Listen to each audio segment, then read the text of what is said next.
Welcome back to video 3, and in this video we're going to cover the real working royals. I love this picture of George. What a good looking kid. My goodness, he's a heartthrob, or he's going to be a heartthrob. A lot of the royals have been out and about, even with this whole Rishi Sunak thing, so there's a lot to cover. Let's jump in and cover it all, shall we? Let's go. We're going to start with Sarah Ferguson, of all people. She was at the Cannes Film Festival, and she spoke out on the red carpet and started talking about the importance of families sticking together and supporting each other. And I think family unity is key. And I think that the key to life is that we should support each other. And also forgiveness is a great thing. I think forgiveness of yourself and forgiveness of others. And of course, people immediately came out and said that that was a swipe at the king because supposedly he was too busy to meet with Harry, and he was so busy and he wouldn't give Harry a place to stay on the royal residence and all of this. And of course it came out later on that that was all a big fat lie. Sarah Ferguson, of all people, I think needs to keep her mouth shut on things like this. And I seriously think she shouldn't be saying anything when she shows up in an over 13,000 pound dress. That's like a $16,000 dress.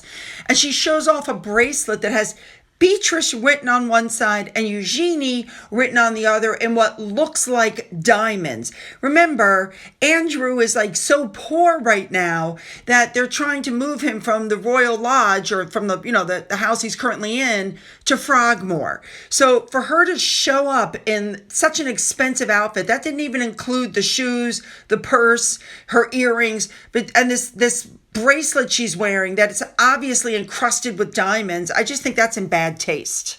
I mean, I don't get it. Andrew is in need of a lot of money for repairs on this house. That's part of the deal with his lease. He's got like a 75-year lease, but part of the deals on the lease is that he has to keep up with repairs on this house, and he's not, because he hasn't got the money. So for Sarah to prance about in such an expensive dress with very obvious expensive jewelry and the glittering shoes and all of this stuff, you got to be kidding. I just think that's so stupid. What a stupid thing to do. I don't know. She's like another Meghan Markle. She seems to think that she's some celebrity of some kind. And, let's not forget, I believe she rose to fame when her toes were being sucked by a pool. Moving on. Next, we're moving on to Sophie. She went to visit Capability Scotland. And this is a group that does activities during the day for people that are disabled living in and around the city.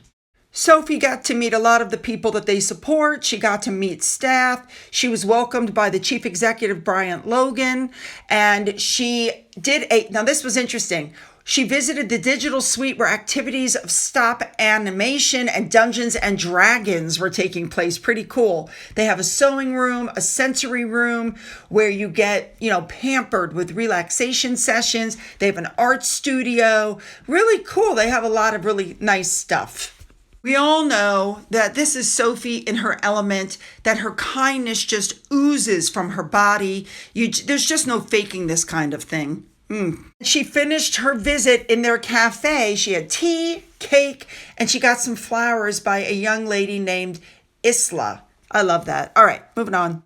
Now let's move on to the Duke and Duchess of Gloucester. They visited a veterans launch pad in Newcastle on May 22nd, 2024.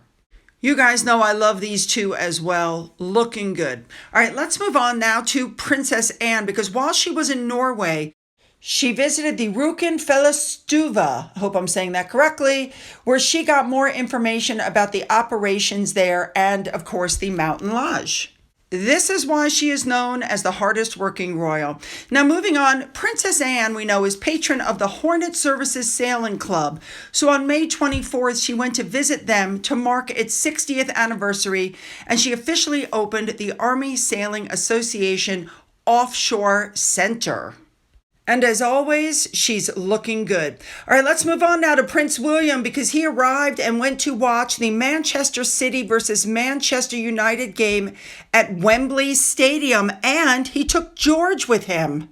Just as a side note, this head-to-head competition was a chance at a trophy and a £2 million prize. That's a lot to work for. So we know that Prince William is the president of the Football Association. He went down, he shook hands with the team players for both sides, and also met a lot of, you see the children in the front. Isn't that just fabulous?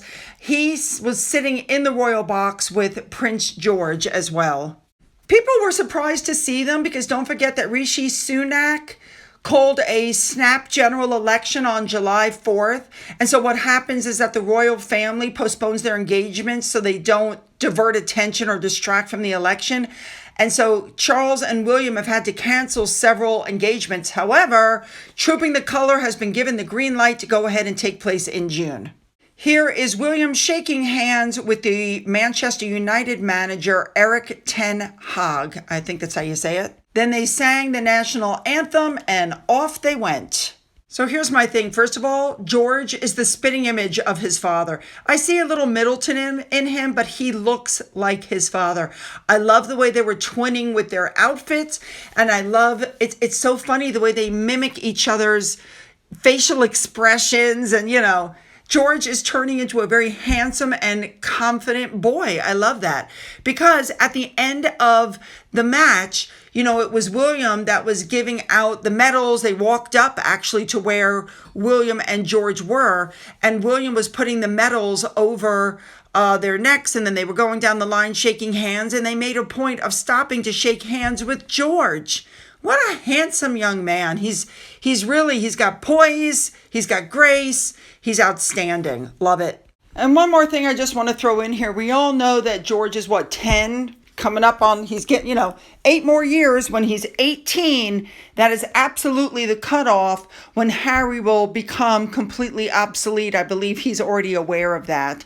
So I think he's pushing to get everything in that he can before George turns 18. Just my opinion.